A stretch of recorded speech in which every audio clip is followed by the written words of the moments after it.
सर्वेभ्यो नमो नमः। आरंभ करते हैं अभिज्ञान शाकुंतलम की। जो महत्वपूर्ण सूक्तियां, जो महत्वपूर्ण वाक्य आए हैं उन्हें देखेंगे किस अंक में अंकवार संकलन है और किसने कहा है। तो आरंभ करते हैं प्रथम अंक की कुछ महत्वपूर्ण सूक्तियां। प्रथम अंक का आश्रम प्रवेश नामक पहला अंक है और यहाँ पर एक बहन ने बनाई है। वक्ता इस प्रकार से बना रखा है, किस श्लोक में है वो भी कहा है, लेकिन हमारा मेन मोटिव है सूक्तियों को याद रखना। तो किसने कहा है वो याद रखना है और किस श्लोक में है इससे कोई मतलब नहीं, ये कभी नहीं पूछा जाता है। तो पहला सूत्रधार आरंभ करते ही जब नटी से बोलता है कि मुझे इस विषय में ये इस नाटक को लोग पसंद करेंगे भी या नहीं, इस विषय में मुझे थोड़ा सा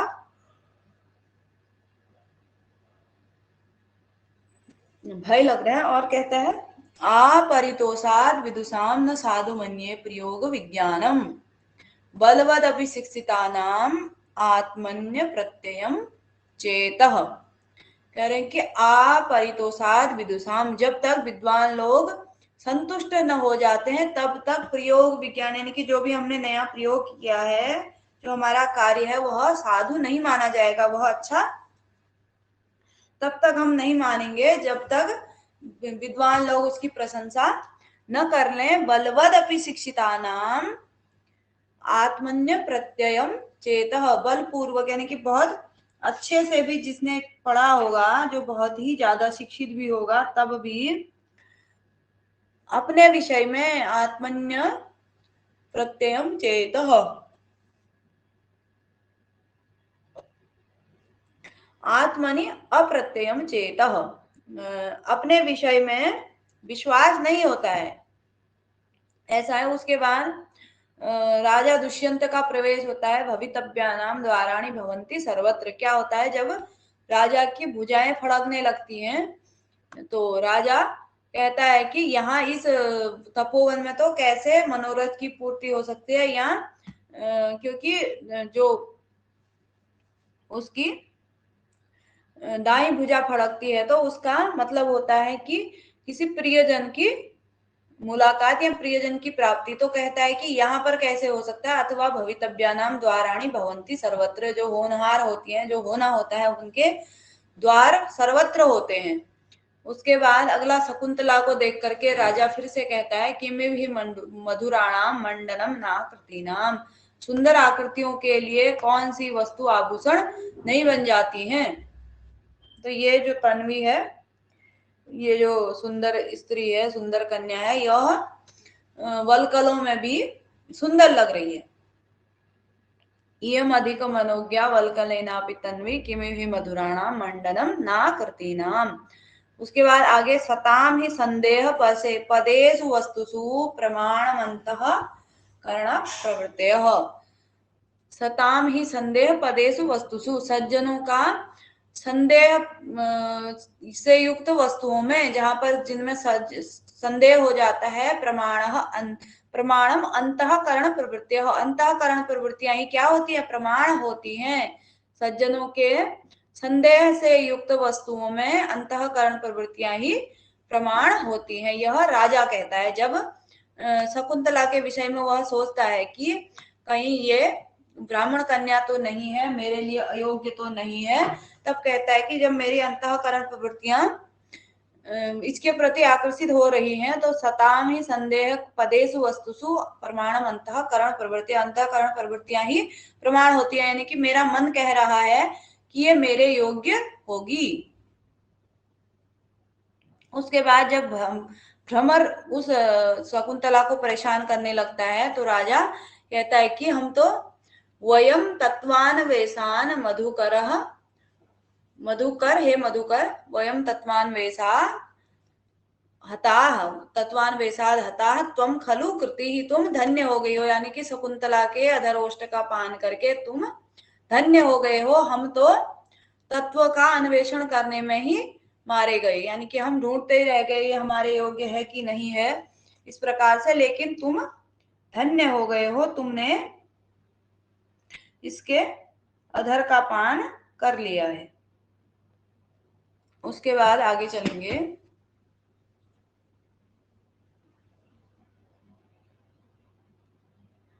अस्ति एवान समाधि विभीरुत्वम देवानाम, ये पता नहीं मेरी पुस्तक में है नहीं, फिर भी अस्ति एव अन्य समाधि भीरुत्वम देवानाम, ये राजा कहता है। उसके बाद राजा न प्रभा तरलम ज्योतिरुदेति वसुधा तलात, यहाँ पर राजा मतलब उस शकुंतला के विषय में कहता है कि जब उतनी सुंदर है, जब उसको पता चलता है कि अप्सरा की कन्या है, तब कहता है न प्रभा तरलम ज्योतिरुदेति वसुधा तलात, जो ज्योति यानी कि जो प्रकाश होता है वह वसुधा यानी कि पृथ्वी के तल पर उत्पन्न नहीं हो सकता है, ये अप्सरा से इसका संबंध है, अप्सरा की बेटी है, इसीलिए यह इतनी सुंदर है।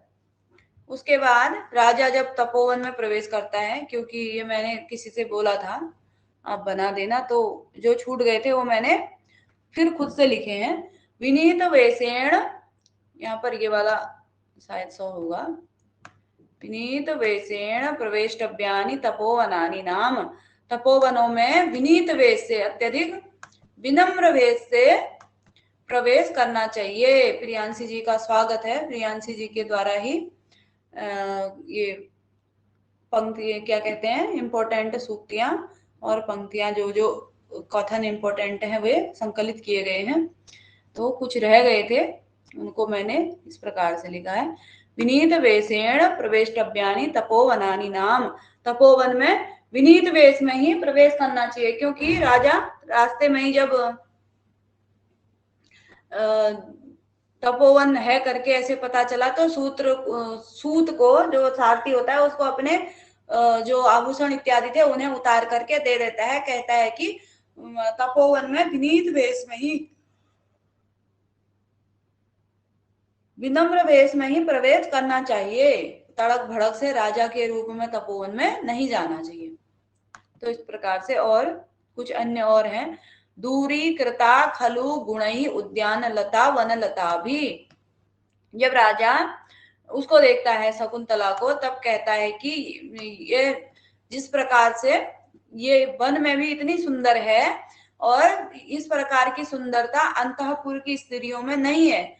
दूरी कृता खलु गुण ही उद्यान लता वन लता भी, वन उद्यान लता के द्वारा अपने गुणों से वन लताओं को दूर कर दिया, यानी कि वन लताओं का तिरस्कार नहीं, वन लताओं के द्वारा उद्यान लताओं के गुणों को तिरस्कृत किया गया है। शकुंतला इत्यादि जो कन्याएं हैं उन्हें वन लता कहा गया है, और अंतःपुर की स्त्रियों को उद्यान लता कहा गया है।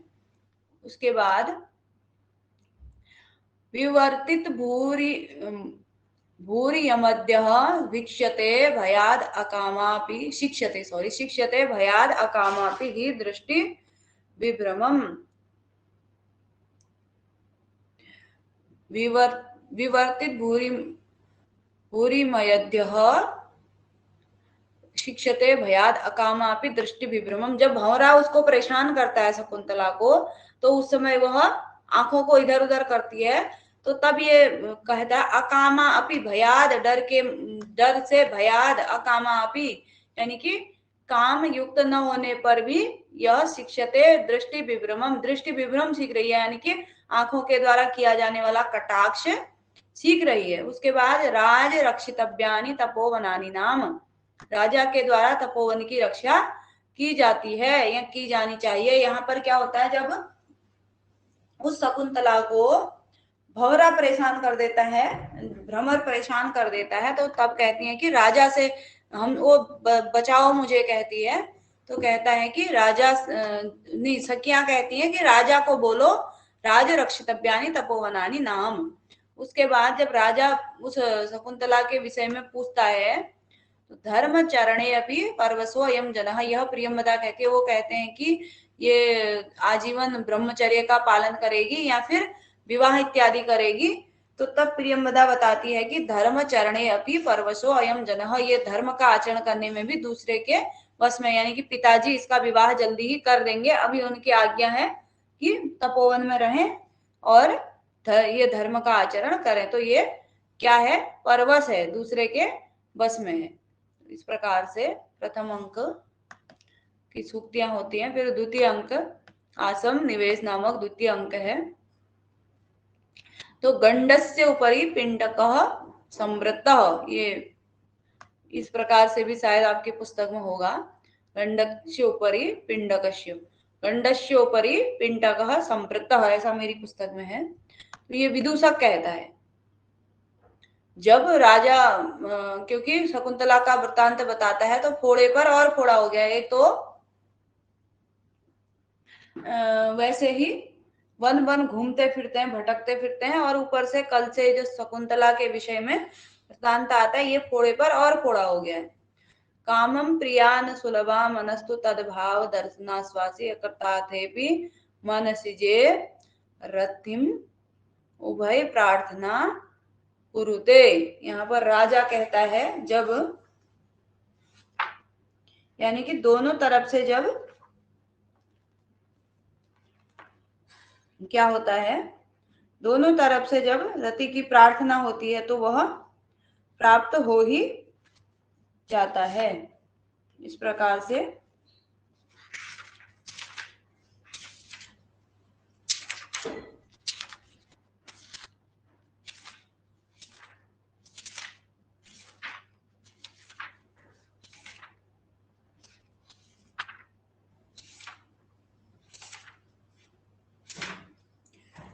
आगे बढ़ेंगे।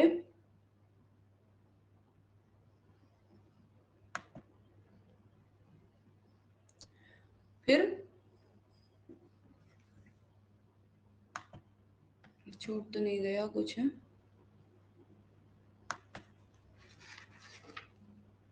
उसके बाद प्रियांशी जी ने कहाँ पर है यह भी लिखा है, तो आप लोग देख करके दोबारा भी देख सकते हैं। 1 मिनट ये चार्ज लगा लेती हूँ लैपटॉप।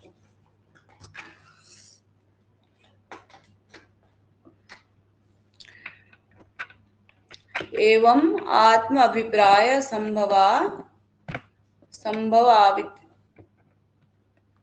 आवितेष्ट जन चित्तवृत्ति प्रार्थयिता विप्रलंभते।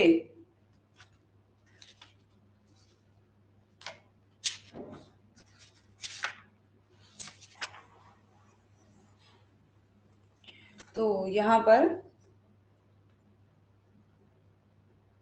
राजा कहता है कि एवं आत्माभिप्राय संभवावितेष्ट जन चित्तवृत्ति प्रार्थयिता विप्रलंभते, यानी कि अपने भावों के अनुसार प्रिय व्यक्ति के मनोभावों की संभावना करने वाला प्रेमी उपहास या अपमान को प्राप्त होता है। क्योंकि जब वो सोच रहा था कि पहले ही उसने कहा कि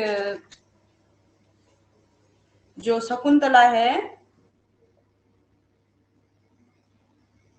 वह भी जो है कुछ ना कुछ चेष्टाएं कर रही हैं, तो इससे ये होता है कि दोनों तरफ से यदि ऑन नहीं किया, दोनों तरफ से यदि प्रार्थना की जाए तो फिर वह सफल हो जाती है। इस प्रकार का भाव था, प्रेम को उत्पन्न करती है। तो उसके बाद कहता है कि यदि मैं फालतू में ही सोच रहा हूं कि वह भी मुझे देख करके कर रही है, तो जब अपने आप को अभिप्राय करके यदि उसके मनोभावों की संभावना कर ली जाए तो ऐसा व्यक्ति प्रार्थयिता विप्रलंभते, ऐसे व्यक्ति का उपहास होता है। फिर सर्वम तत्किल मत्परायणम अहो कामी स्वताम पश्यति। सभी कुछ मेरे ही मतपरायण मतलब मेरे पक्ष में ही है, मुझे लक्ष्य करके ही शकुंतला के द्वारा सब कुछ किया गया। तो फिर कहता है वो कामी सुताम पश्यति, जो कामी व्यक्ति होता है वह सब कुछ अपने लिए ही देखता है।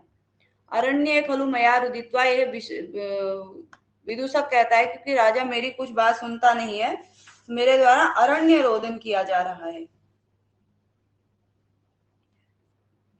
राजा खुद ही मन ही मन बोल रहा है मैं तो खाली अरण्य रोदन कर रहा हूँ, जंगल में फालतू रो रहा हूँ जहां कोई सुनने वाला नहीं है।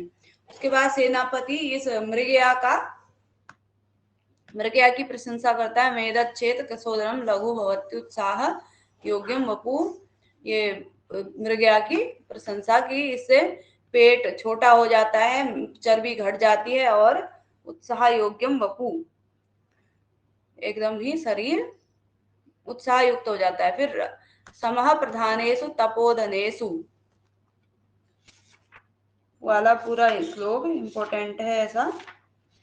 क्या कहते हैं, प्रियांशी जी कह रही हैं, समः प्रधानेषु तपोधनेषु गूढ़ं हि दाहात्मकम् अस्ति तेजः स्पर्शानुकूला इव सूर्यकांतमणि तदन्यतो अन्य तेजो अभिभवात् वमन्ति। यहाँ पर जब राजा कहते हैं कि जो ये तमह, जो तपोधन है, जो शांति प्रधान तपस्वी जन है, इनके अंदर छिपा हुआ तेज कैसा होता है, जलाने योग्य तेज, जला देने वाला तेज होता है। जिस प्रकार से सूर्यकांतमणि एकदम ठंडी होती है, सूर्य के प्रकाश के प्रभाव से वह जलने लगती है, तो इसी प्रकार से इनको यदि हम परेशान करेंगे ये वनवासियों को, तो फिर ये एकदम इनके अंदर छुपा हुआ जो तेज होता है वह जलाने के योग्य होता है। राजा फिर आगे खलु सर्वम खलु कांतम आत्मानं पश्यति, सर्वः कांतम आत्मीयम पश्यति, इस प्रकार से मेरे में पंक्ति है। तो जो आत्मीय लोग सभी के सुंदर लगते हैं, तो ये राजा ने नहीं कहा है, नहीं, हाँ, सर्वः खलु कांतम आत्मीयम पश्यति, ये राजा ने ही कहा है। इससे पहले विदूषक क्या कहता है कि राजा कहता है तुमने देखने योग्य चीजें देखी ही नहीं है, यानी कि वो शकुंतला के विषय में बात कर रहा होता है। तो तब विदूषक कहता है आप मेरे सामने ही तो हो, और कौन है देखने योग्य। तब राजा कहता है कि सर्वः कांतम आत्मीयम पश्यति, अथवा सर्वम खलु कांतम आत्मानं पश्यति, अपना जन, जो अपना व्यक्ति होता है उसको सभी सुंदर देखते हैं, मैं शकुंतला की बात कर रहा हूं, ऐसा राजा कहता है। उसके बाद अगला, अर्कस्य उपरि शिथिलम च्युतमिव नवमालिका कुसुमम, आग के ऊपर, आग धतूरे के ऊपर गिरे हुए नवमालिका के पुष्प के समान यह शकुंतला है, क्योंकि ये कण्व को उसी प्रकार से मिली है जैसे आग ढाक के पुष्प के ऊपर या धतूरा इत्यादि के पुष्प के ऊपर क्या हो जाता है, नवमालिका का के वृक्ष के ऊपर, धतूरे के वृक्ष के ऊपर नवमालिका का पुष्प गिर जाए, या शकुंतला उसी प्रकार से राजा इस क्या कहते हैं, कर्म को प्राप्त हुई है। राजा स्वभाव देवा प्रगल्भा तपस्वी कन्या, तपस्वी कन्याएं स्वभाव से ही क्या होती हैं, प्रगल्भ, यानी कि कोमल स्वभाव वाली होती हैं, या ज्यादा तेज नहीं होती हैं, शांत होती हैं, इस प्रकार का भाव है। उसके बाद यद उत्तिष्ठति वर्णेभ्यः नृपाणां क्षयी तद्धनम तपः षड्भागम अक्षयम तद ददति अरण्यका ही नह। यहाँ पर जब विदूषक कहता है कि आपको वहां जाने के लिए बहाने की क्या आवश्यकता है, आप बोलो कि छठा अंक मुझे दे, छठा अंश हमें दे दो, अपनी जो आप कंदमूल फल इत्यादि या भोजन की जो भी सामग्री लाते हो उसका छठा भाग दे दो, तो यही कहने के लिए आप चले जाओ वहां पर। तब राजा कहता है कि यद उत्तिष्ठति वर्णेभ्य, अन्य वर्णों से जो राजाओं को मिलता है वह क्षयी तद्धनम क्षयी, वह क्षय होने वाला होता है। तपः षड्भागम अक्षयम ददाति अरण्य का ही न, हमें अरण्यक जो वन में निवास करने वाले लोग हैं वह अपनी तपस्या का छठा भाग देते हैं, क्योंकि राजा टैक्स के रूप में सबसे छठा भाग लेता था। तो कह रहे हैं तपस्वियों के भी छठे भाग का फल हमें प्राप्त होता है, वह अक्षय होता है, वह कभी समाप्त होने वाला नहीं होता है। उसके बाद त्रिशंकु इव अंतरातिष्ठ, जब माता के वहां से संदेश आ जाता है कि व्रत का पारायण करना है और आप शीघ्र ही आइए, तो राजा कहता है कि अब इधर तपस्वियों के वन की रक्षा करनी है और उधर माता के पास जाना है, तो अब मैं क्या करूं। तब विदूषक कहता है त्रिशंकु की तरह बीच में ही लटके रहो। फिर आगे तीसरा अंक का आरंभ होता है। इसमें बहुत सारी चीजें छूटी हुई थी तो मैंने इस प्रकार से लिख दी है। सागरम उज्जित्वा कुतवा महानदी अवतरति सहकारमंतरेण मुक्तिलता पल्लविता सहते। यहाँ पर सागरम अंतरेण मुक्तिलता पल्लवता कह इदानीम सहकारम अंतरेण मुक्तिलता पल्लविता सहते। ये प्रियंवदा कहती है कि जब शकुंतला का भी राजा के प्रति प्रेम उत्पन्न हो जाता है शकुंतला के मन में भी, तो तब प्रियंवदा कहती है कि सागरम उज्जित्वा कुत्रवा महानदी अवतरति। सागर को छोड़ करके महानदी कहाँ उतरेगी, अथवा इदानीम साकार अंतरेण मुक्तिलता पल्लविताम सहते। मुक्तिलता जो नवमालिका की लता है, पल्लविता नवमालिका की लता को, आम को छोड़ करके कौन अन्य सहारा दे सकता है, किस अन्य के योग्य वह मुक्तिलता है। यह प्रियंवदा का कथन है। उसके बाद न च निम्नादिव सलिलम निवर्तते में ततो हृदयम, ये निम्नादिव सलिलम निवर्तते न मे ततः हृदयम, ये राजा दुष्यंत का कथन है। उसके बाद विसर्जति हिम गर्भई अग्निमिंदु मयूखई त्वमपि कुसुम बाणान वज्रसारी करोसी। यहाँ पर ये कामदेव के लिए राजा कह रहे हैं कि तुम जो हो हिम गर्भई अग्नि बिंदु, जो हिमगर्भ जो चंद्रमा है, अपने अग्निम इंदु मयूखई अपनी किरणों के द्वारा हिमगर्भ होने पर भी क्या कर रहा है, अग्नि को फेंक रहा है। और तुम भी अपने कुसुम बाणों से वज्रसारी करोसी, और तुम भी, कामदेव से कह रहा है, तुम भी अपने कुसुम रूपी बाणों को वज्र की तरह मेरे ऊपर फेंक रहे हो। उसके बाद बहुवल्लभा राजानः श्रूयन्ते। यहाँ पर अनुसुईया कहती है, उससे राजा से पूछती है कि कहीं आप हमारी सखी का आदर तो करेंगे या नहीं करेंगे। हमने सुना है कि राजाओं की बहुत सारी स्त्रियां होती हैं। तो फिर राजा कहता है कि एक तुम्हारी सखी और दूसरी पृथ्वी, यही दोनों मेरे लिए सबसे प्रिय होंगे। इस प्रकार का एक श्लोक कहता है।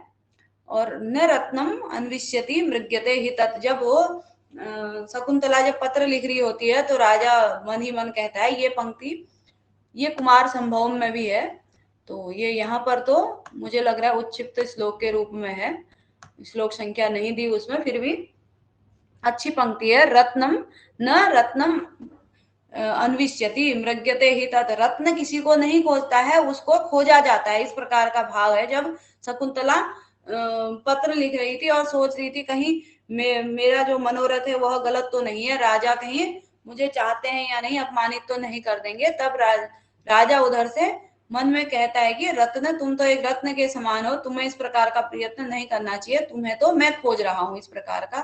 तो यही सेम पंक्ति कुमार संभव में भी आती है। वहां पर जब पार्वती जी शिव जी के लिए तपस्या करती हैं, तब जब शिव जी उन्हें देखते हैं तब कहते हैं कि न रत्नम अन्विष्यति मृग्यते हि तत्, रत्न किसी को नहीं खोजता है, उसको खोजा जाता है। तो ये कालिदास की, कभी ऐसे पूछा जा सकता है यह किसकी पंक्ति है, तो महाकवि कालिदास की पंक्ति है ये।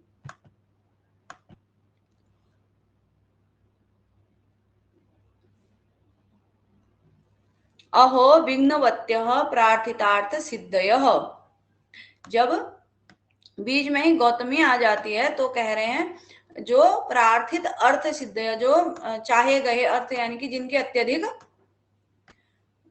जिनको चाहा जाता है उनको प्राप्त करने में, अभिष्ट वस्तुएं जो होती हैं उनको प्राप्त करने में विघ्न आ ही जाते हैं, विघ्नवती ही वे होती हैं, अभिष्ट सिद्धियां विघ्नवती ही होती हैं, ये राजा कहता है। उसके बाद क इदानीम शरीर निर्वापयत्रीम सारथिम ज्योत्सनाम पटान्तेन वारयति, ये दोनों सखियां कहती हैं। ये तब कहती हैं जब उससे कहती हैं कि तुम अपने भावों को व्यक्त करो और आप राजा को, तुम्हें बताना चाहिए, तो फिर क्योंकि तुम्हें इतना काम से पीड़ित हुई हो, तो राजा जब तुम्हें प्राप्त हो जाएंगे तभी तुम्हारे शांति मिलेगी। तो कह इदानीम शरीर निर्वापित्रीम शारदिम ज्योत्सनाम पठानतेन वारयति। शरीर को शांति देने वाली शरत काल की ज्योत्सना, यानी कि जो चंद्रमा की किरणें होती है, उसे कपड़े से कौन वारयति, कौन रोकता है, यानी कि सभी उसको लेना चाहते हैं। लभेत वा, फिर राजा कहते हैं लभेत वा प्रार्थयिता नवा श्रियम श्रिया दुरापह कथम इप्सितो भवेत। जब राजा को पता चलता है कि शकुंतला भी मुझे चाहती है, तो कहता है लभेत वा प्रार्थयिता नवा श्रियम, जो श्री को चाहता है, प्रार्थयिता जो होता है श्री के प्रति, उसको प्राप्त होगी या नहीं, लभेत वा नवा, प्राप्त हो या न हो, लेकिन श्रिया दुरापह कथम इप्सितो भवेद, जिसको श्री लक्ष्मी स्वयं चाहती है तो वह कैसे दुराप हो सकता है, कैसे दुर्लभ हो सकता है, यानी कि शकुंतला मुझे स्वयं चाहती है, तो ऐसी स्थिति में कैसे हमारा मिलन कैसे दुर्लभ हो सकता है। तो लभेत वा प्रार्थिता नवा श्रियम श्रिया दुरापह कथम इप्सितो भवेत। उसके बाद राजा किमत्र चित्रम यदि विशाखे शशांक लेखा अनुवर्तते। इसमें कौन सा आश्चर्य है जब विशाखा नक्षत्र शशांक लेखा का अनुसरण कर रहा है, चंद्र की अम्मा की कलाओं का क्या कर रहा है, अनुसरण कर रहा है, यानी कि शकुंतला मुझे चाहती है, तो इसमें कोई आश्चर्य नहीं है, यानी कि वो भी गुणवान है, मैं भी गुणवान हूं, तो इसमें कोई आश्चर्य की बात नहीं है। किमत्र चित्रम यदि विशाखे शशांक लेखा अनुवर्तते, ये राजा का कथन है। ठीक है, थोड़ा सा देख लीजिएगा इसको, क्योंकि अलग पेज लगाने से अच्छा मैंने इसी में लिख दिए हैं जो जो इम्पोर्टेंट थे। उसके बाद अगला चतुर्थ अंक विदा नामक चतुर्थ अंक है। शकुंतला की विदाई की तैयारी होती है, तो सखियां जब आपस में ही विचार विमर्श कर रही थी, तो प्रियंवदा कहती है न ही तादर्शा आकृति विशेषा गुण विरोधिनो भवंती। इस प्रकार के आकृति विशेष लोग जो होते हैं वो गुण विरोधी नहीं होते, क्योंकि प्रियंवदा को थोड़ा अनुसुईया थोड़ा सा चिंता व्यक्त करती है कि राजा ने पत्र भी नहीं भेजा और अभी तक कोई संदेश भी नहीं आया, तो राजा कहीं शकुंतला को स्वीकार करेंगे नहीं करेंगे, भेजेंगे नहीं भेजेंगे, कहीं भूल तो नहीं गए अंतःपुर में जा करके। तो प्रियंवदा कहती है कि उस प्रकार के आकृति विशेष लोग जो होते हैं वो गुणों के विरोधी नहीं होते हैं, राजा अवश्य ही शकुंतला के लिए बुलावा भेजेंगे। फिर महर्षि दुर्वासा जब आ जाते हैं चतुर्थ अंक में, तो वह एक श्लोक के माध्यम से उसको साप देते हैं। स्मरिष्यति त्वाम न सबोधितोऽपि सन् कथा प्रमत्तः प्रथमं कथामेव। तो तुम आए हुए विचिन्तयन्ति यम अनन्य मानसा तपोधनम वेत्सि न मामुपस्थितं स्मरिष्यति त्वाम न सबोधितोऽपि सन् कथा प्रमत्तः प्रथमं कृतामेव। तुम्हें वह उसी प्रकार से याद नहीं करेगा, जैसे याद दिलाए जाने पर भी तुम्हें वह याद नहीं करेगा, जैसे पहले की गई कथा को, पहले कहे गई बात को प्रमत्त व्यक्ति भूल जाता है, उसी प्रकार से। क्योंकि तुम किसी अन्य के विषय में चिंतन कर रही हो और मुझे नहीं देख रही हो, तो वह तुम्हें उसी प्रकार से भूलेगा जैसे प्रमत्त व्यक्ति पहले कही गई कथा को भूल जाता है। प्रियंवदा को अन्यः हुतवहाद दग्धुम प्रभवती, ये गलत हो गया है प्रियांशी जी, आपकी पुस्तक में हो सकता है वो हो या आपने असावधानी से लिख दिया हो, यह अनुसुईया का कथन है। को अन्य हुतवहाद दग्धुम प्रभवती, जब प्रियंवदा बताती है कि सुलभ कोप, ऐसा सुलभ कोपो महर्षि, यानी कि दुर्वासा महर्षि सुलभ कोप, तुरंत क्रोध करने वाले दुर्वासा महर्षि हैं, तो तब कहती है उनके अतिरिक्त और कौन जलाने में सक्षम है, तो ये अनुसुईया का कथन है। उसके बाद रक्षणीया खलु प्रकृति पेलवा प्रिय सखी की हमें रक्षा करनी चाहिए, उसको मत बताना। जब सांप का वृतांत हो जाता है, सांप दे दिया जाता है, तब उसके बाद कहते हैं कि ये दोनों ये बात है हमारे ही मुख में रहे, कोई अन्य इसको न जानने पाए। अनुसुईया कहती है प्रियंवदे द्वयो एव नव मुख ऐसा वृतांत तिष्ठतु, ये वृतांत ये बात जो है साहब की वो दोनों हमारे दोनों के मुंह में ही रहनी चाहिए। ये प्रकृति पेलवा है, यानी कि स्वभाव से ही कोमल सखी की रक्षा करने योग्य है, उसे हमें उसकी रक्षा करनी चाहिए, यानी कि उसको सांप का वृत्तांत पता चलेगा तो वो अत्यधिक दुखी हो जाएगी। हाँ, ये अनुसुईया का ही कथन है। को अन्य उद्बहाद दग्धुम प्रभवती, अन्य कौन जलाने में सक्षम है। तो प्रियंवदा बताती है ना कि सुलभ कोप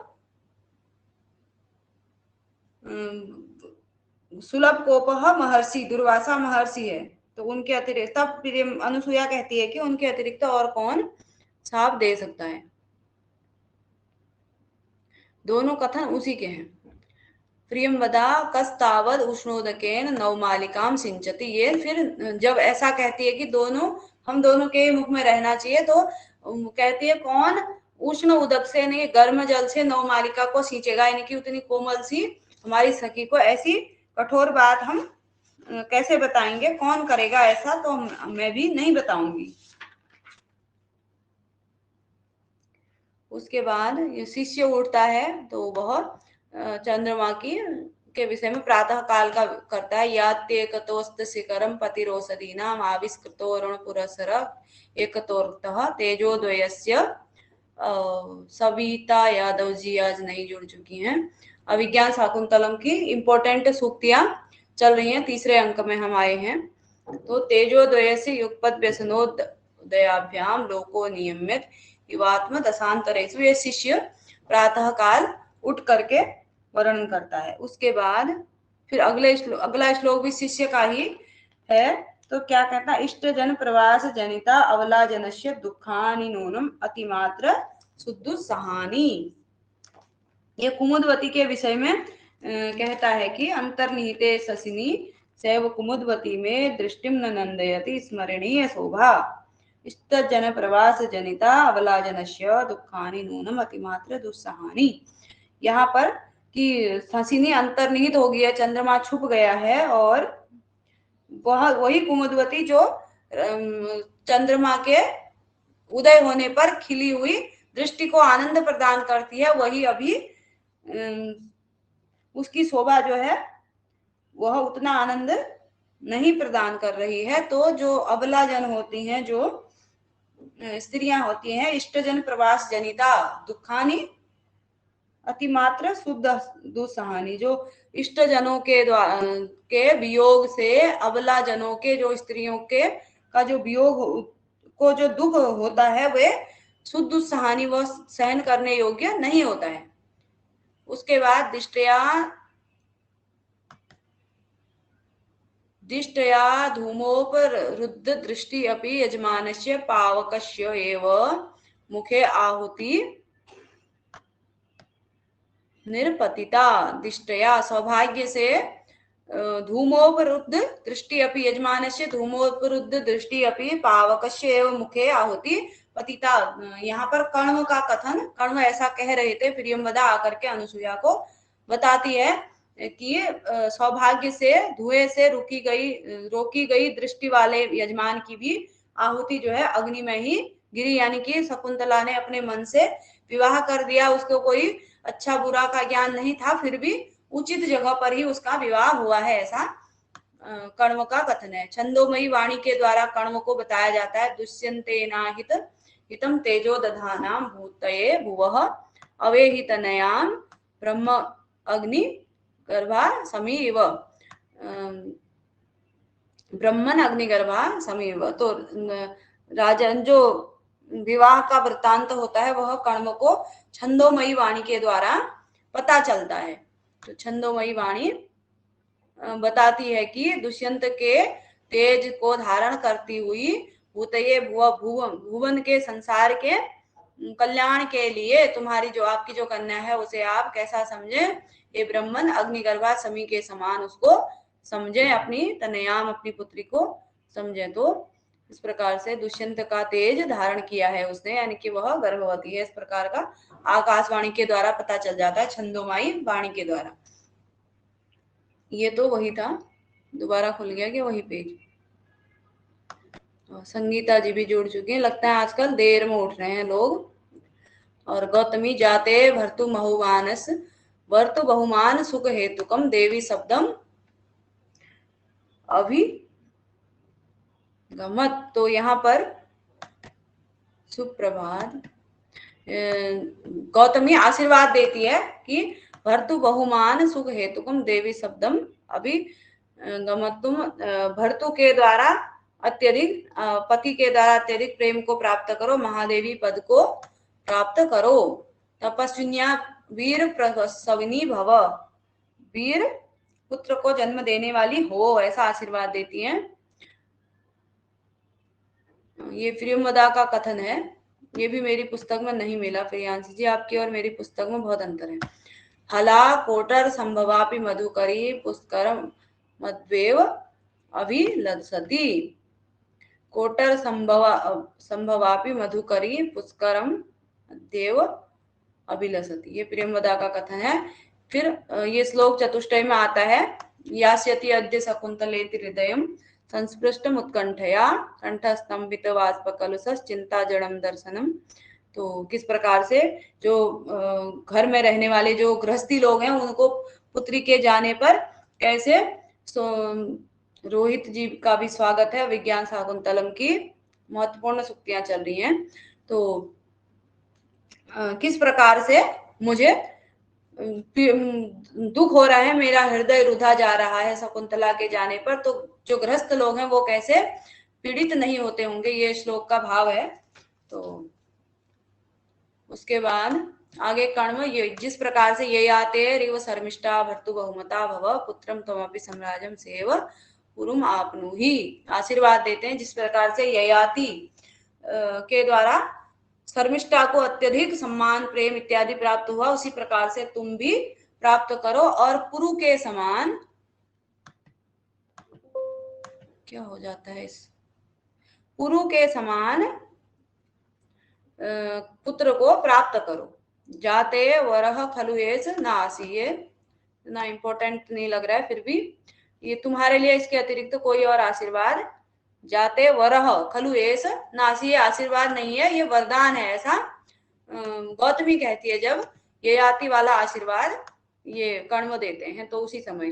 फिर पातुम न प्रथमम व्यवस्यति, ये वृक्षों से कि आप आज्ञा दें इसे, जो तुम्हें जल पिलाने से पहले स्वयं जल नहीं पीती थी और तुम्हारे पहली बार कुसुम उत्पन्न होने में जिसका उत्सव जैसा होता था। तो ये आप याद रख सकते हैं, श्लोक चतुष्टय है ये भी।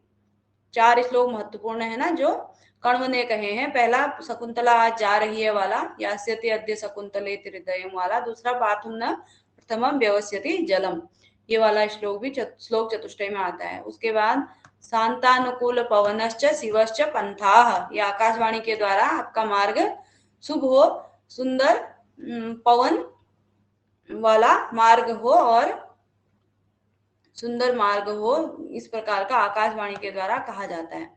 दोनों शिष्य सारंग और सारद्वत नहीं, यहाँ पर केवल सारंग रव कहता है।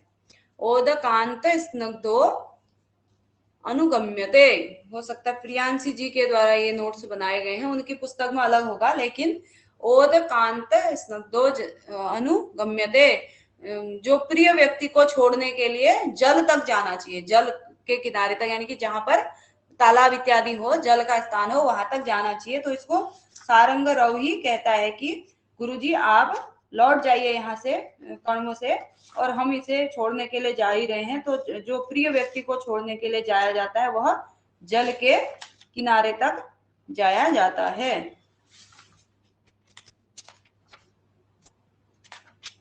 उसके बाद हाँ, कुछ चीजें दोनों ने नहीं कहा, दोनों एक साथ नहीं, सारंग रव ने ही सारे डायलॉग कहे हैं, सारद्वत का एक ही डायलॉग आता है, वो आगे मैंने नोट किया है। और ये मिक्स नोट्स हैं, प्रियांशी जी को मैंने कहा था कि आप बना दीजिएगा, तो चतुर्थ अंक से मैंने भी बनाए। फिर और पहले भी जो छूटे हैं वो लिखे हैं, पीडीएफ पूरा मैं अपलोड कर दूंगी या ग्रुप में डाल दूंगी। तो अंकवार इसमें किसका कथन है, इस प्रकार से कलेक्शन किया गया है। उसके बाद गुरु अपि विरह दुखम आशाबंधः सहायति, ऐसा अनुसुईया कहती है बहुत बड़ा दुख भी, आशा यानी कि अत्यधिक दुख भी हो जब वो शकुंतला थोड़ा सा आश्रम से जाने में दुख का अनुभव करती है, तो कहते हैं आशाबंध जो है बड़े बड़े दुख को भी सहन करवा देता है, इस प्रकार का है। उसके बाद शुश्रूषस्व गुरून् कुरु प्रिय सखी वृत्तिम सपत्नी जने वाला श्लोक जो है कण्व ने, ये भी श्लोक चतुष्टय में आता है। ये शकुंतला को सीख देते हुए, जिस प्रकार से एक पिता अपने पुत्री को जाते समय शिक्षा देता है, उसी प्रकार से आप उसकी गुरुजनों की सेवा करना और जो वहां पर सेवक इत्यादि होंगे उनके साथ अच्छा व्यवहार रखना, सपत्नियों के साथ प्रिय सखी का जैसा व्यवहार रखना, ये सब उनको सीख देते हैं। आप देख सकते हैं शुश्रूषस्व गुरून् कुरु प्रिय सखी वाला श्लोक, श्लोक चतुष्टय में। और इसके बाद एक अंतिम एक श्लोक और है श्लोक चतुष्टय का, अस्मान साधु विचिंत्य संयम धना वाला। तो उसमें दुष्यंत के लिए जो संदेश भेजा गया है। तो 4 श्लोक श्लोक चतुष्टय के भी हमने देख लिए हैं। तो बहुत सारे लोगों को कंफ्यूजन होता है कौन कौन से हैं, तो यही है, आज शकुंतला जाएगी, इसमें मुझे दुख हो रहा है। पहला श्लोक है यास्यति अद्य शकुंतलेति हृदयम संतृष्ट उत्कंठया। उसके बाद दूसरा है पातुम न प्रथमम व्यवस्यति जलम, जो बहुत सुंदर श्लोक है, वही श्लोक चतुष्टय में आए हुए हैं। उसके बाद तीसरा जो सीख के रूप में शकुंतला को शुश्रूषस्व गुरून् कुरु वाला है, बहुत श्लोक चतुष्टय में आता है। चौथा अस्मान साधु विचिंत्य वाला है। तो कुछ मेरे द्वारा जो रह गई थी तो मैंने सोचा कि दोनों के कुछ मैंने दूसरी नोट से की हैं अन्य सूक्तियां भी, तो ये तो हो ही गया था। न तादसा आकृति विशेषा गुण विरोधी न भवंती प्रियम वदा ने ऐसा कहा है। गुणवते कन्या प्रतिपादनीया, ये अनुसुईया कहती है कि पिता का पहला संकल्प था। जब प्रियंवदा कहती है मुझे चिंता ये हो रही है कि कहीं जो पिता कहीं क्रोध तो नहीं करेंगे, क्या कहेंगे पिताजी जब जानेंगे, तो तब कहती है कि गुणवते कन्या का प्रतिपादनीया, गुणवान को कन्या देनी है, ऐसा पिता का प्रथम संकल्प है। तो पिताजी क्रोधित नहीं होंगे। ये हो गया था कौन्य उद्वहा दग्धुम प्रवती, अग्नि के अतिरिक्त और कौन ऐसा है जो जलाएगा। अनुसुईया का कथन है रक्षितव्या खलु प्रकृति पेलया प्रिय सखी, ये भी अनुसुईया का ही है। और को नाम उष्णोदके नवमालिकाम सिंचती, ये प्रियंवदा ने कहा कि उष्ण उदक से गर्म जल से नवमालिका को कौन सींचेगा। उसके बाद दिष्टया धूमा कुलित दृष्टि अभी यजमान से एवं, ये कण्व का कथन है, ये भी हो चुका था। सौभाग्य से धूम से आकुलित दृष्टि से युक्त यजमान की भी हवि जो है अग्नि में ही गिरी। वत्से सुशिष्य पर दत्ता विद्या इव शोचनीया असी संवृता, ये भी ये कण्व ने कहा कि पुत्री अच्छे शिष्य को दी हुई शिक्षा के समान तुम अशोचनीय हो, तुम्हारे विषय में मुझे कोई चिंता नहीं है। तो ये प्रियंवदा कहती है कि पिताजी उसको गले लगा करके ऐसा ऐसा कह रहे हैं। तो कथन कण्व का है। इष्ट प्रवास जनित अवलाजनस्य दुखानी नूनम अतिमात्र सुदुसहानी, ये भी हो गया है, शिष्य ने कहा था। उसके बाद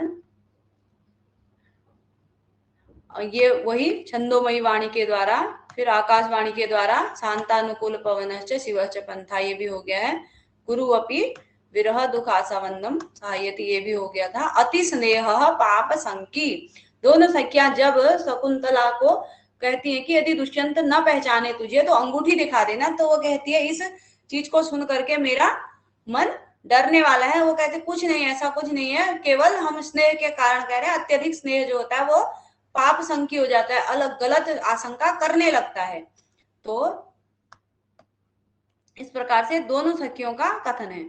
शिवास्ते पंथानः संतु, काश्यप जाते समय आशीर्वाद देते तुम्हारा मार्ग अच्छा हो। अर्थो ही कन्या परकीय एव तामाद्य संप्रेष्य परिगृहीतुम जातो ममायम विसदा प्रकामम प्रत्यर्पितन्यास इवांतरात्मा, ये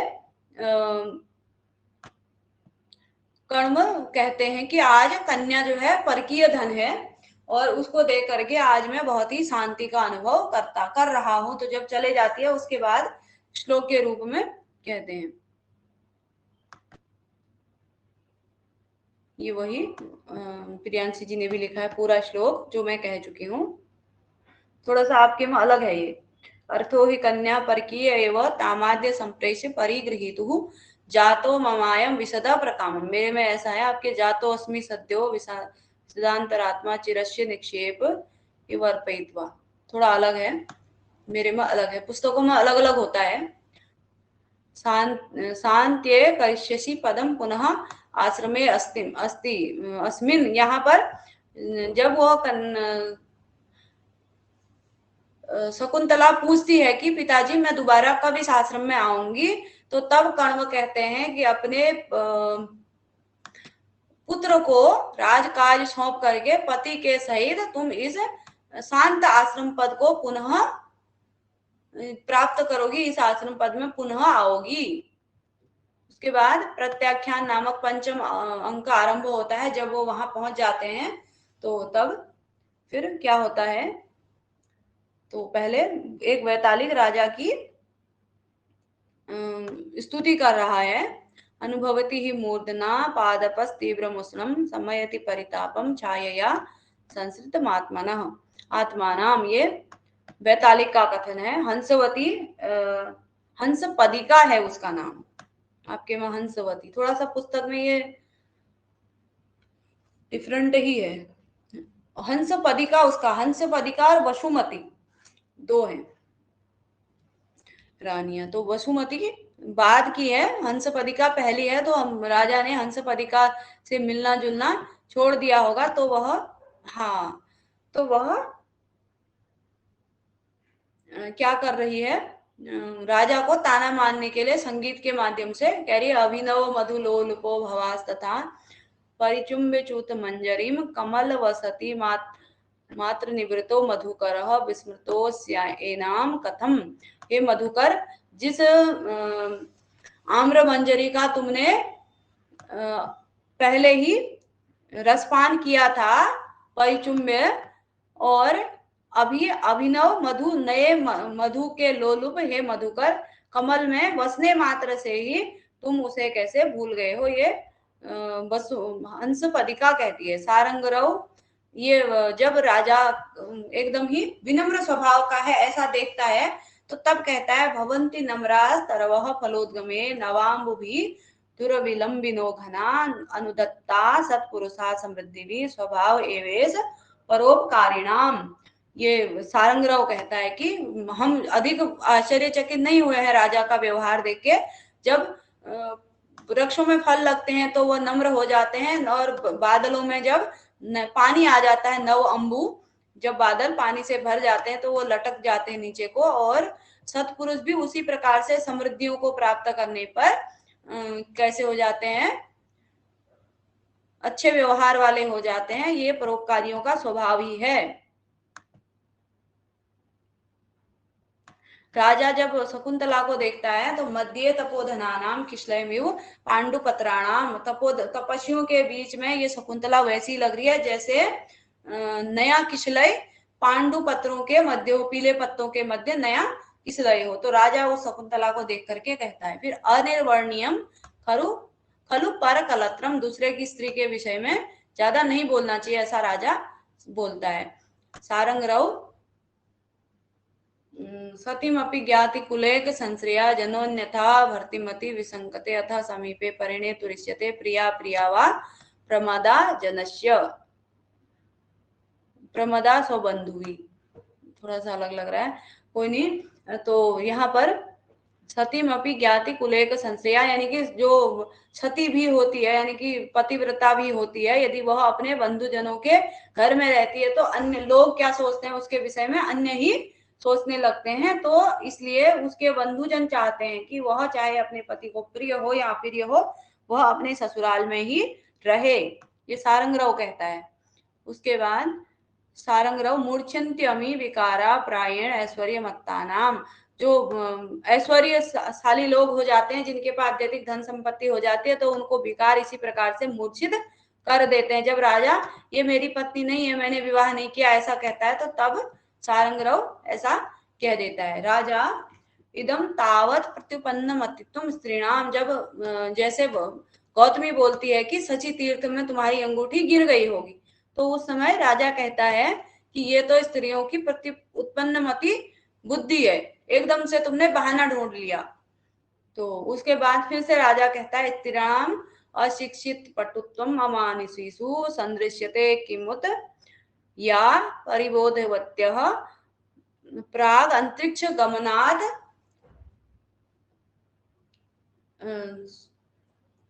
प्राग अंतरिक्ष गमनात, ये थोड़ा सा समझ में आया, स्वमत्यर्जात मन्यई द्विजयी परभजा किल पोषयंती। जो कोयलें होती हैं, यहाँ पर यह है कि जो स्त्रियां होती हैं वह स्वभाव से ही अमानुषी जो स्त्रियां हैं, यानी कि मनुष्य को छोड़ करके अन्य पशु पक्षियों की स्त्रियां भी बिना सिखाए ही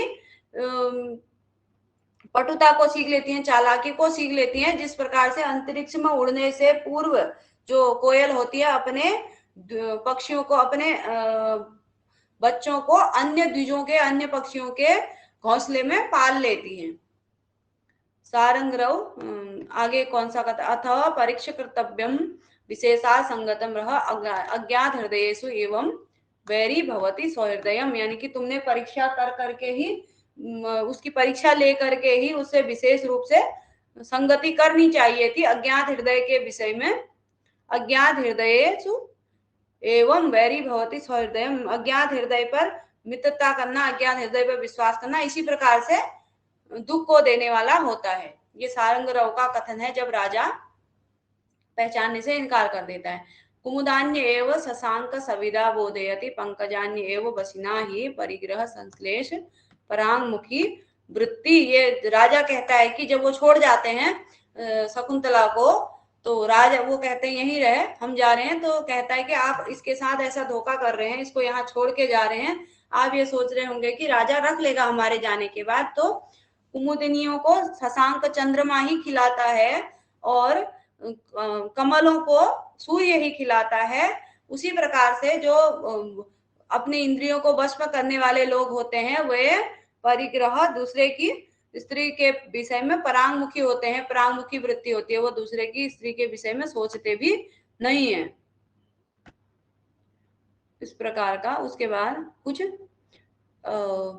मुझे जो इम्पोर्टेंट लगी है, निर्वाच्यतः प्रदीपस्य शिखा इव जरतो मति और अविश्रामो अयम लोकतंत्राधिकार, ये दोनों कंचुकी के कथन हैं। कंचुकी तब कहता है जब राजा अपने विश्राम के लिए गए हुए थे और इधर तपस्वी आ जाते हैं, तो उस समय एक तो कंचुकी पहली पंक्ति अपने लिए कहता है, निर्वातस्य अतः प्रदीपस्य शिखेव जरतो मति, बूझते हुए दिए के समान, दिए की शिखा के समान बुढ़ापे में बुद्धि हो जाती है, मैं बुढ़ा हो गया हूं। उससे पहले कहता है ये जो दंडा मैंने राज दरबार की परंपरा के अनुसार स्वीकार किया था, यही अभी चलने में मदद कर रहा है, इतनी उम्र मेरी हो गई है। फिर कहता है कि बुढ़ापे की जो बुद्धि होती है वह बुझते हुए दिए के समान होती है, अभी कुछ याद करता हूँ फिर भूल जाता हूँ, इस प्रकार का अपने विषय में कहता है। दोबारा अविश्रामो अयम लोकतंत्राधिकार। फिर राजा के विषय में कहता है, राजा को बताऊं न बताऊं, अभी ही राजा थक करके विश्राम करने गए हैं, और ये जो लोकतंत्र का अधिकार है, जो प्रजातंत्र, जो राज का चलाने का अधिकार है, इसमें कोई विश्राम नहीं होता है, विश्राम करने का समय ही नहीं मिलता है। फिर राज्ञाम तो चरितार्थता दुखोतरेव, ये राजा दुष्यंत कहता है कि राजा होना दुख का ही काम है। केवल इससे क्या होता है, एक थोड़ा सा जो मन में एक क्या होती है, उत्साह जो होता है वही समाप्त होता है राजा का पद प्राप्त करके, और बाकी कुछ नहीं होता है। राजा होना, राजाओं की तो चरितार्थता दुखोत्तर एवं, राजा होना तो दुख का ही काम है। ये अनिर्वर्णीयम परकलत्रम ये हो गया था। दुष्यंत ही कहता है दूसरे की स्त्री के विषय में ज्यादा नहीं बोलना चाहिए। तपस तपति घर्मांसो कथमेव आविर्भविष्यति, ये ऋषि वहां जब प्रवेश करते हैं तो तब कहते हैं राजमहल को देख करके। उसके बाद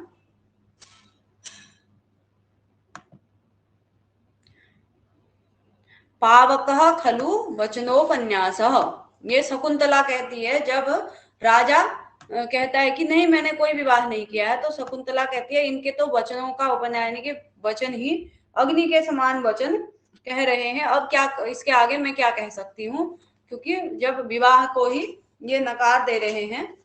तो ये शकुंतला का कथन है, पावकः खलु वचनोपन्यासः। और अज्ञात हृदयेषु एवं वैरी भवति सहृदय में पहले भी हो गया है, सारंगरव ने ऐसा कहा है। उपपन्ना ही दारेषु प्रभुता सर्वतोमुखी, पति की जो दारेषु स्त्री पर पति की सब प्रकार से प्रभुता होती है, यह सारद्वत का कथन है।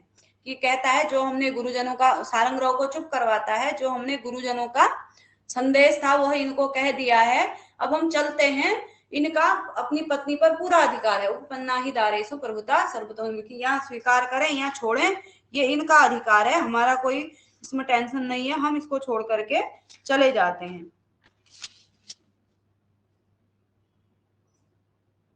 स्वाधीन कुशला सिद्धिमंतः, जब राजा कर्ण स्वस्थ तो हैं और सही तो हैं ऐसा पूछते हैं, तो सारंगरव कहता है कि स्वाधीन कुशला सिद्धिमंता, सिद्धिमान जो लोग होते हैं वे स्वाधीन कुशला होते हैं, इनकी उनकी कुशलता उनके हाथ में ही होती है, उनके ही अधिकार में होती है।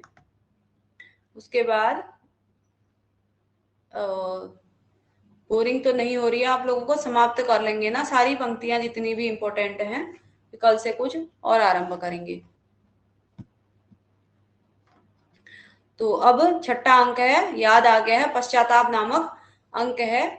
सहजम किल यद निंदितम तत् कर्म विवर्जनीयम, अच्छी पंक्ति है, ये धीवर कहता है मछुआरा कि सहजम किल तद यद निंदितम न तू कर्म विवर्जनीयम, निंदनीय कर्म भी यदि सहज प्राप्त हुआ है, अपने कुल परंपरा से प्राप्त हुआ है, तो उसे क्या करना चाहिए, उसको नहीं छोड़ना चाहिए। न विवर्जनीयम, धीवर को जब मजाक बनाते हैं वो जो सूचक और जानूक और राजा का स्याला वहां पर नगर रक्षक, वह मजाक बनाते हैं बहुत ही सुंदर तुम्हारा व्यवसाय है, तो तब कहते हैं कि वो कहता है कि जो कुल परंपरा से, वंश परंपरा से जो व्यवसाय प्राप्त हुआ है वह अनिर्वचनीय, छोड़ने योग्य नहीं होता है। राजा कह पतिव्रताम ताम अन्यः परामर्शम परामर्शुम उत्साहते, उसको इस पतिव्रता को और कौन अन्य छूने की हिम्मत रख सकता है, क्योंकि जब राजा को याद आया तो विदूषक कहता है क्योंकि वो वहीं से उड़ गई थी अप्सरा तीर्थ से, उसको कोई ले गया था, तो पुरोहित वापस आता है जब चतुर्थ पंचम अंक की घटना होती है, तो तब अभी तब विदूषक कहता है मुझे तो ऐसा लग रहा है कोई जो है कोई उसको अद्भुत शक्ति ही उसको उठा करके ले गई होगी, मुझे ऐसा लग रहा है आकाश में उड़ा के ले गई होगी। तब राजा कहता है कि कौन उस पतिव्रता को अन्य कौन छूने की हिम्मत कर सकता है। राजा मनोरथानाम तद प्रपातः, ये राजा का कथन है। उसके बाद अचेतनम नाम गुणम न लक्ष्यते, इसमें वीक्षते दिया गया, अचेतनम नाम गुणम न लक्ष्यते, ये राजा कहता है अंगूठी के विषय में कहता है कि अचेतन गुण जो चीजें होती हैं वो गुणों को नहीं जानती हैं। मातली उच्छेतु प्रभति यत्न सप्त सप्ति सन्नेशम तिमिरम अपाकरोति, चंद्र होगा यहाँ पर। मातली जब इंद्र ने आपको युद्ध के लिए बुलाया है तो ऐसा संदेश देता है, तब कहता है कि उच्चेतुम प्रभति यत्न सप्त सप्ति, यानी कि सूर्य जिस प्रकाश को दूर करने में सक्षम नहीं होता है उसको चंद्रमा दूर करता है, तो उसी प्रकार से इंद्र ऐसा नहीं है कि वीर नहीं है, लेकिन उन पर इंद्र विजय नहीं हो पा रहे हैं, वो इंद्र के हाथ से उन राक्षसों का अंत नहीं होगा, उनको आप ही अंत कर सकते हैं।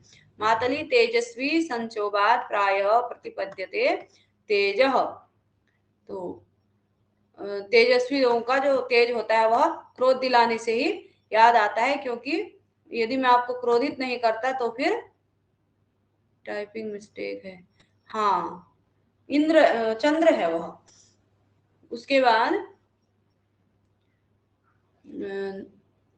हाँ, ननु अवसरोपसर्पणीय राजानः, ये सूचक का कथन है। जब धीवर से अंगूठी लेकर के वह जाता है, कौन, नगर रक्षक जो राजा का साला था, वह जब वहां जाता है राजा के पास, तो दूसरा कहता है कि बहुत देर हो गई है।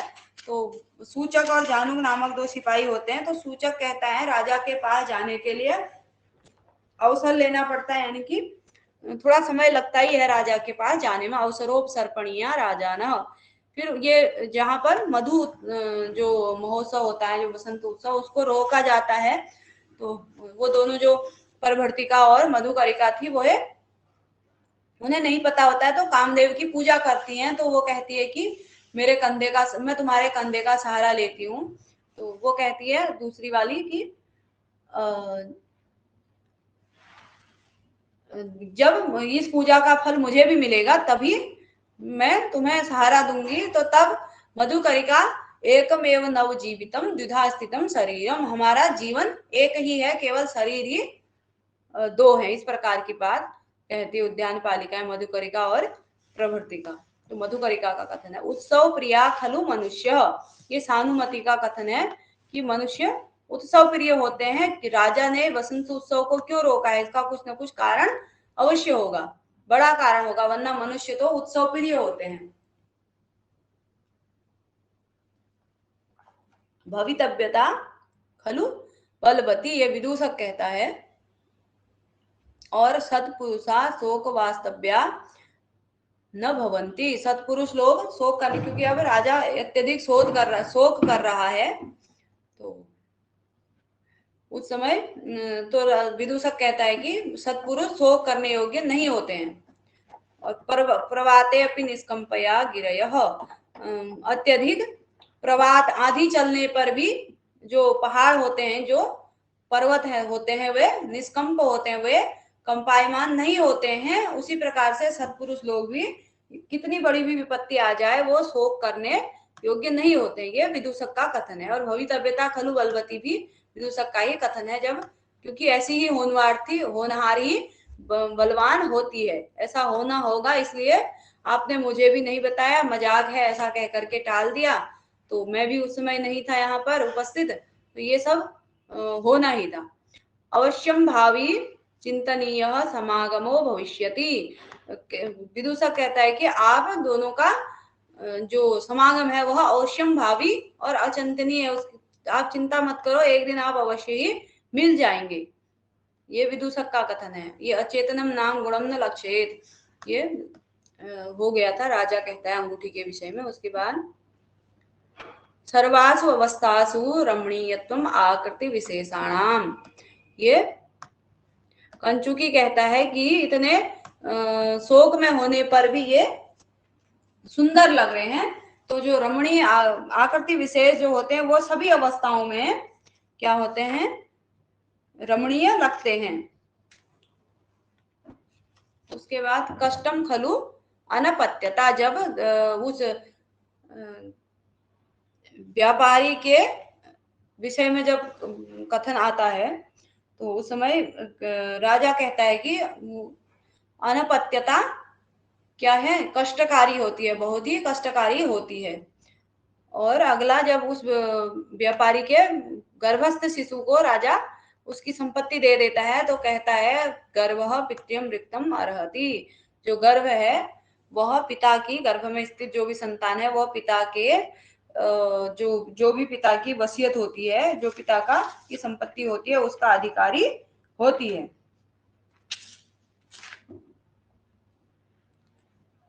उसके बाद अंतिम सप्तम अंक में आ गए हैं हम। सप्तम अंक पुनर्मिलन नामक सप्तम अंक है। उत्सर्पिणी खलु महताम प्रार्थना, जो महान लोग होते हैं उनकी जो जब राजा कहता है कि उस मारीच के विषय में जिन चीजों के लिए अन्य तपस्वी तपस्या करते हैं ये उन्हीं चीजों के मध्य रह करके तपस्या कर रहे हैं, तब मातली कहता है उत्सर्पिणी खलु महताम प्रार्थना, महान लोगों की जो प्रार्थना होती है, जो इच्छाएं होती हैं वो उत्सर्पिणी ऊपर ऊर्ध्वगामिनी होती हैं। राजा मनोरथाय नांसी से किम बाहो स्पंद से मुद्दा, ये यहाँ पर जब उस मारीच आश्रम में प्रवेश करते ही राजा की भुजा पुनः फड़कने लगती है, तो कहता है मुझे मनोरथ की कोई आशा नहीं है, ये बाहु व्यर्थ ही तुम क्या कर रही हो, स्पंदन कर रही हो। राजा अर्धपीत स्तनम, ये उसके विषय में कहते हैं जब बालक को देखता है कि उस शेरनी के बच्चे को आधा पिया हुआ दूध, जिस शेरनी के बच्चे ने आधा ही दूध पिया हुआ है उसको माता से ये खींच रहा है और छीन रहा है उसकी माता से, और उसको खींचने से उसके बाल इधर उधर किए हुए हैं, क्लिष्ट किए हुए हैं, और खेलने के लिए उसको प्रकीर्णितम सिंह शिशु करेण वो कर सती। तो ये बालक के विषय में कह रहा है राजा। उसके बाद महत तेजसो बीजम बालोयम प्रतिभाति में स्फुल्लिंगावस्था वहनी रेधोपेक्ष इव स्थित। ये राजा उसी बच्चे के विषय में कह रहा है, ये ऐसा लग रहा है कि किसी महान तेज का बीज है यह बालक, जिस प्रकार ऐसा लग रहा है जैसे स्फुल्लिंगावस्था, अग्नि जो है चिंगारी की अवस्था में है और ईंधन की अपेक्षा कर रही है, यानी कि ये जो बालक है यह किसी महान व्यक्ति का ही तेज है। उसके बाद सत्वम संश्रय गुणोपि दुष्यते कृष्ण सर्प शिशुना इव चंदन, ये उसको कहता है कि बच्चे को कि तुम आश्रम के विपरीत आचरण क्यों कर रहे हो, तुम उसी प्रकार से इस जो, क्योंकि आश्रम में पशु पक्षियों की रक्षा की जाती है और तुम इसके विपरीत आचरण कर रहे हो, जिस प्रकार से जो सर्प शिशु होता है वह चंदन को दूषित करता है, उसी प्रकार से तुम इस तपोवन के जो लक्षण है, तपोवन के जो विशिष्टताएं हैं उन्हें दूषित कर रहे हो।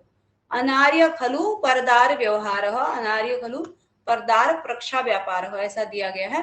तो जो दूसरे की, जब राजा इसकी माता का नाम क्या है यह पूछ लेता हूँ ऐसा सोचता है, फिर कहता है कि दूसरे की स्थिति के विषय में पूछना अनार्य यानी कि अच्छा नहीं है। फिर शकुंतला मिल जाती है। उसके बाद रागांते ससिन समुगता रोहिणी योगम, तुम्हारा हिलना उसी प्रकार है जिस प्रकार से रात्रि समाप्त नहीं सॉरी ग्रहण समाप्त हो जाने पर चंद्रमा ससिन रोहिणी से चंद्रमा और रोहिणी का योग हो जाता है। उसके बाद मैंने तुम्हें उसी प्रकार से छोड़ दिया था, सृजम अपि शिरस्य अंधः क्षिप्ताम धुनोति अहि संकया, जिस प्रकार से अंधा व्यक्ति सिर में आई हुई माला को भी सांप समझ करके फेंक देता है, उसी प्रकार से मैंने तुम पास आई हुई तुम्हारा परित्याग कर दिया था। फिर जब राजा पास चले जाते हैं अदिति और मारीच ऋषि के, तो मारीच ऋषि बताते हैं कि ये वही इंद्र का मित्र दुष्यंत है। तो फिर अदिति कहती है कि संभावनीय प्रभावा आकृति, इसकी आकृति से ही इसका प्रभाव दिख रहा है। वत्स चिर जीवनम पृथ्वी पालय, ये मारीच आश्रम वत्स चिर जीवनम पृथ्वी पालय, उसको राजा को आशीर्वाद देते हैं मारीच ऋषि। अदिति शकुंतला को आशीर्वाद देते हुए जाते भर्तु बहुमता भव अपि अयं च दीर्घायु उभय पक्षम अलंकरोतु, जाते पिता पति के द्वारा अत्यधिक प्रेम को प्राप्त करो और तुम्हारा यह बालक दीर्घायु दोनों पक्षों को यानी कि पिता को भी अपने नाना के कुल को भी अलंकृत करे। मारीच ऋषि का कथन है अगला, श्रद्धा वित्तम विधिश्चेति तीर्थयम तत्समागतम, तुम तीनों का समागम उसी प्रकार से है जिस प्रकार श्रद्धा वित्त और विधि तीनों एक साथ मिल जाती हैं। फिर आगे तव प्रसाद से पुरस्तु संपद, आपके प्रसाद आपके आशीर्वाद के आगे संपदाएं चलती है, यानी कि आशीर्वाद के आगे आपके फल प्राप्त हो जाता है, यानी कि आपसे मिले भी नहीं थे उससे पहले ही शकुंतला मिल गई। फिर अगला है छाया न मूर्छति मलोपहत प्रसादे शुद्धे तु दर्पण तले सुलभावकाशा, ये आप जो हो, किस कारण से आप भूले हुए थे, साप के कारण आप भूले हुए थे। जिस प्रकार से मैल से उपहत प्रसाद दर्पण में क्या होता है, छाया अच्छे से स्वच्छ नहीं दिखती है, लेकिन जैसे ही दर्पण शुद्ध हो जाता है तो फिर से दिखने लगती है, यही भाव है। उसके बाद कुछ चीजें, दो लोगों के नोट्स हैं यहाँ पर, ये इसलिए थोड़ा अलग अलग हैं। ये मुझे जो इम्पोर्टेंट पंक्तियां लगी और वो प्रियांशी जी ने बनाई थी, तो मुझे लगा कि वो भी ठीक है, इम्पोर्टेंट है। अहो उदार रमणीया पृथ्वी, ये मातली पृथ्वी के विषय में जब राजा कहता है इस प्रकार से दिख रही है पृथ्वी ऊपर से नीचे को उतरते हुए, तो उदार रमणीया पृथ्वी, बहुत ही सुंदर लग रही है पृथ्वी, ऐसा मातली कहता है। और अनतिक्रमणीयानि श्रेयांसी, ये राजा तब कहता है जब उसको पता चलता है कि हम हेमकूट पर्वत पर आ गए, यहाँ मारीच ऋषि आते हैं, तो जो कल्याणकारी चीजें होती हैं उनका अतिक्रमण नहीं करना चाहिए, उल्लंघन नहीं करना चाहिए, यानी कि हमें मारीच ऋषि का आशीर्वाद लेकर के जाना चाहिए।